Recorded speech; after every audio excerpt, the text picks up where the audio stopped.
बिस्मिल्लाहिर्रहमानिर्रहीम। बानी पीटीआई की रिहाई अब चंद कदम दूर है। आज जो इस्लामाबाद हाई कोर्ट ने फ़ैसला किया, यूँ समझिए कि ये फ़ैसला जो है इसने बानी पीटीआई के जितने भी केसेस थे, यूँ समझिए कि उन सब को उड़ा के रख दिया, ख़त्म कर दिया। आज के फ़ैसले के बाद आज का फ़ैसला था साइफ़र केस का फ़ैसला। आपको मालूम होना चाहिए कि ये सबसे बड़ा मुकदमा था जो कि इस्तग़ासा ने यानी कि हुकूमत ने बहुत ही शदोमद के साथ बनाया था। ये किसी आम कानून के तहत बना हुआ मुकदमा नहीं था, बल्कि इसके लिए स्पेशल सीक्रेट एक्ट जो था, ऑफिशियल सीक्रेट एक्ट, उसको जो है उसकी क्लॉज के तहत ये मुकदमा कायम किया गया। ये किसी क्रिमिनल प्रोसीजर कोड के तहत नहीं था, किसी पाकिस्तान पीनल कोड के तहत नहीं था, ताज़ीरात पाकिस्तान के तहत नहीं था, बल्कि ऑफिशियल सीक्रेट एक्ट के तहत ये मुकदमा कायम किया गया था। और इसके लिए स्पेशल अदालत जो थी यानी स्पेशल कोर्ट तश्कील दी गई थी, जिसे हम खसूसी अदालत कहते रहे। एक स्पेशल जज उसके लिए जज जुल्करनैन जो थे वो उन्होंने अपॉइंट किया स्पेशल, और इस खसूसी अदालत ने खसूसी माहौल में ये सारी कार्रवाई की थी। और कहा यह जा रहा था कि जनाब ये मुकदमा जो है ये इस मुकदमे में ये मरकज़ी मुकदमा है, अगरचे उनके ख़िलाफ़ और भी बहुत से मुकदमात हैं कायम किए गए, इस वक्त भी चल रहे हैं, जिसमें अक्सरियत में वो बरी भी हो गए हैं, किसी में सज़ा भुगत रहे हैं, किसी में ज़मानत हो चुकी है और किसी में अभी सज़ा होनी है। लेकिन चाहे वो तोशाखाना का मुकदमा हो, चाहे वो 190 मिलियन पाउंड का हो, चाहे वो दौरान इद्दत निकाह केस का हो, चाहे वो 9 मई के मुकदमात हों, इन तमाम मुकदमात में जो सबसे भारी भरकम केस था जिसके ऊपर हुकूमत रिलाई कर रही थी कि इमरान खान को इस केस में रगड़ देना है, और इस केस में उसको यहाँ तक कहा जा रहा था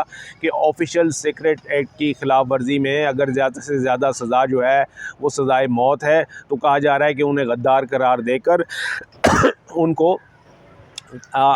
गद्दार करार देकर उनको सज़ाए मौत जो है वो भी दी जानी थी। इस तरह से भी ब्रीफिंग में बताया गया था कि ये इतना संगीन मुकदमा है। लेकिन क्या हुआ, इसका जब ट्रायल हुआ था और इसमें 10-10 साल कैद की सज़ाएँ जो हैं वो सुनाई गई थी, शाह महमूद कुरैशी को भी और इमरान खान को भी। और इसमें 10-10 साल कैद की सज़ाएँ जब सुनाई गईं तो इसके ख़िलाफ़ फिर अपीलें जो थीं वो इस्लामाबाद हाई कोर्ट में आईं। लेकिन अभी अपीलों वाला मामला जो था वो चल रहा था। एक दरख्वास्त ज़मानत जो है वो साइफ़र केस में आई सुप्रीम कोर्ट में, और सुप्रीम कोर्ट ने इसको फ़ौरन ही, यानी कि इस केस में इतनी जान ही नहीं उन्होंने समझी, उन्होंने फ़ौरन इसमें बानी पीटीआई की यानी इमरान खान की ज़मानत जो है वो दे दी थी। लेकिन उनकी रिहाई मुमकिन नहीं हो सकी थी, इसलिए कि कहा यह जा रहा था कि जब तक इस्लामाबाद हाई कोर्ट इन सज़ाओं को मुअत्तल नहीं करेगा, इनको ख़त्म नहीं करेगा, उस वक्त तक उनकी रिहाई जो है वो नहीं हो सकेगी। इसलिए साइफ़र केस में इस्लामाबाद हाई कोर्ट में अपीलें दायर की गई। बानी पीटीआई की अलहदा दरख्वास्त थी और शाह महमूद कुरैशी की अलहदा अपील थी। इन दोनों अपीलों की समातें हुई और दौरान समात जो है वो इस्तग़ासा की जानिब से ऐसे ऐसे गवाहान जो हैं वो पेश किए गए जिसमें कि ये कहा गया कि जिनको कि वादा माफ़ गवाह जो है उनको बनाकर पेश किया गया, जिसमें आज़म खान जो है जो कि प्रिंसिपल सेक्रेटरी रहे, इमरान खान के ख़ासुल ख़ास सेक्रेटरी थे आज़म खान, उनको मजबूर करके मुबैना तौर पर उनको ये कहा गया कि आप इस केस में इमरान खान के ख़िलाफ़ गवाही दें। उन्होंने गवाही दी, लेकिन झूठी गवाही थी, उसमें इतनी जान ही नहीं थी, इसलिए अपील की सतह पर उसको मुस्तरद किया गया। फिर असद मजीद जो कि डिप्लोमेट थे, वो उस वक्त डिप्लोमेट थे जब साइफ़र जो था असद मजीद के थ्रू यहाँ पर आया था। अमेरिका के सफ़ीर थे, अमेरिका में पाकिस्तान के सफ़ीर थे वो असद मजीद, वो उनके थ्रू साइफ़र जो है वो इधर पहुँचा था। उन्होंने भी जो बयान दिया वो भी बज़ाहिर जो था बानी पीटीआई के ख़िलाफ़ था, शाह महमूद कुरैशी के ख़िलाफ़ था। लेकिन इसको भी अपील की सतह पर जब बातें हुई हैं तो ये कहा गया कि इनसे कहीं साबित नहीं होता कि ऑफिशियल सीक्रेट एक्ट की खिलाफ वर्जी हुई है, इससे कहीं साबित नहीं होता कि गद्दार थे, इससे कहीं साबित नहीं होता कि वज़ीर आज़म जो था उसने कोई कानून की खिलाफ वर्जी की, इससे कहीं साबित नहीं होता कि उस वक्त का जो वज़ीर ख़ारजा था शाह महमूद कुरैशी उसने कोई कवायद से हट के, आइन से हट के या कानून से हट के कोई बात की या फिर ऑफिशियल सीक्रेट एक्ट की खिलाफ वर्जी की। कहीं पर भी ऐसा नहीं था। इसके अलावा आफ्ताब अकबर दुरानी थे जो कि साबिक सेक्रेटरी इंटीरियर थे, उनको भी एक किस्म का वादा मुआवजा बनाकर इसी यहाँ पर पेश किया गया, उनको गवाही के लिए लाया गया। मतलब यह कि इन तमाम कार्रवाइयों के बावजूद, इस शारी यानी कि इस्तगासा की और हुकूमत की इन तमाम कोशिशों के बावजूद कि उन्होंने आज़म खान को भी राज़ी कर लिया, उन्होंने असद मजीद को भी राज़ी कर लिया, उन्होंने आफ्ताब अकबर दुरानी को भी राज़ी कर लिया, इसके बावजूद अपीलें जब आई हैं तो जैसे कि जो इंडिपेंडेंट लॉयर्स थे ना, वो कह रहे थे कि जी इस केस में तो बिल्कुल भी जान नहीं है और ये कहीं से भी इमरान खान को ना तो गद्दार साबित कर सकता है और ना ही उनको सज़ा दिलवा सकता है। इसलिए अपीलें जब आई हैं तो एक डिवीज़न बेंच था इस्लामाबाद हाई कोर्ट का, जिसकी सरबराही जो है वो चीफ़ जस्टिस आमिर फ़ारूक कर रहे थे, और इसके अलावा इसमें मियां गुल हसन औरंगज़ेब जो थे वो उनके साथ थे। इस डिवीज़न बेंच ने आज इस साइफ़र केस में तमाम अपीलें जो हैं, दोनों अपीलें जो हैं, उनको मंजूर कर लिया। इसका मतलब ये हुआ कि उन्होंने जो सज़ाएं थीं वो तमाम करदम करार दे दी, और साथ ही उन्होंने ये कहा कि आपने जो ये साइफ़र केस के तमाम इल्ज़ामात थे उनको लगव करार देते हुए उनको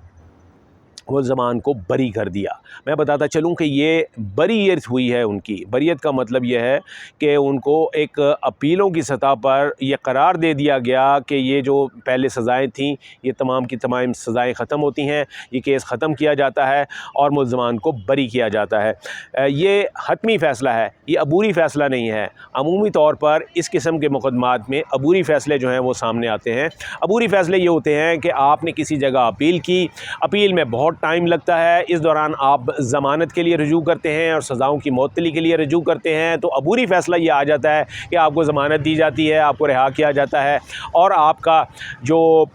यानी कि जो आपकी सज़ा है उसको मुअत्तल कर दिया जाता है, जिसके नतीजे में आप बाहर आ जाते हैं। लेकिन वो अपीलें ज़ेर इल्तवा रहती हैं और ये सज़ा उस वक्त तक मुअत्तल रहती है और सज़ा या आप उस वक्त तक रिहा रहते हैं जब तक कि अपीलों पर हतमी फ़ैसला नहीं हो जाता। यानी एक अपीलों की जो तलवार है वो आपके सर पर लटकती रहती है जब तक अपीलों पर हतमी फ़ैसला नहीं हो जाता। लेकिन इस केस में अपीलों पर हतमी फ़ैसला हुआ है, यानी जितनी ये जो अपीलें थीं इमरान खान की और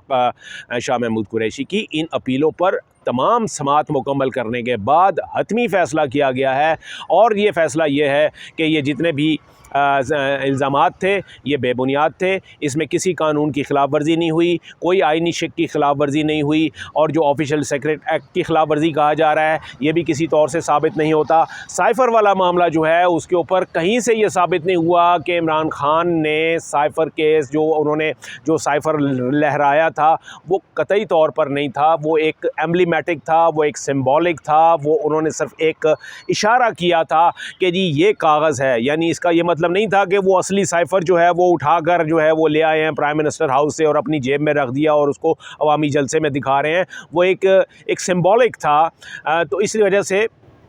कहीं से भी ये बात साबित नहीं होती थी कि ये जो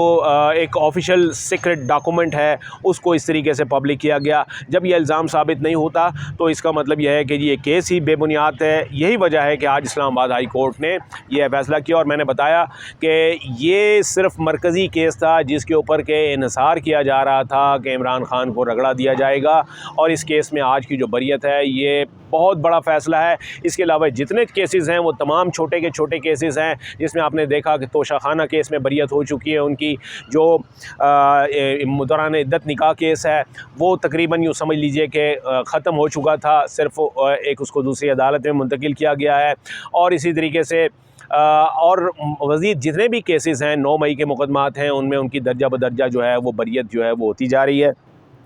तो हम ये कह सकते हैं कि ये वाला जो आज का केस है इसने ये तमाम केसों का बाप था, और चूँकि ये ख़त्म हो गया तो यूँ समझिए कि सारे केसेस ही ख़त्म हो गए और इमरान खान की जो रिहाई है वो अब ज़्यादा दूर नहीं। Thank you.